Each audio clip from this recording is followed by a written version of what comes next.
त्यानंतर शाखा प्रमुख, तालुका प्रमुख, जिल्हा प्रमुख, जिल्ह्याचा संपर्क प्रमुख आणि आज शिवसेनेचा नेता,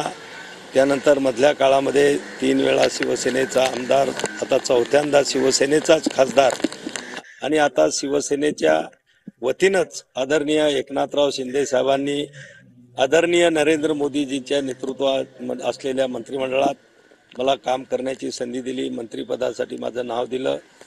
आणि म्हणूनच या ठिकाणी बाळासाहेबांचे म्हणजे याला आपण स्फूर्तीस्थळ सुद्धा आम्ही समजतो की या ठिकाणाहून पुढे वाटचाल करण्यासाठी बाळासाहेबांना वंदन करून त्यांच्याकडून त्या ठिकाणी या ठिकाणाहून स्फूर्ती घेऊन पुढच्या काळामध्ये चांगली कामं, देशाची सेवा, आपल्या महाराष्ट्राची सेवा, माझ्या मतदारसंघातील जनतेची सेवा त्या ठिकाणी मला करायची आहे आणि म्हणून मंत्रिपदाची शपथ घेतल्यानंतर सर्वप्रथम मी या ठिकाणी हिंदुहृदय सम्राट शिवसेना प्रमुख बाळासाहेब ठाकरे यांच्या स्मृतीस्थळाला या ठिकाणी भेट देऊन वंदन केलेलं आहे. तुम्हाला जे पद मिळालेलं आहे, जे मंत्रिपद मिळाले,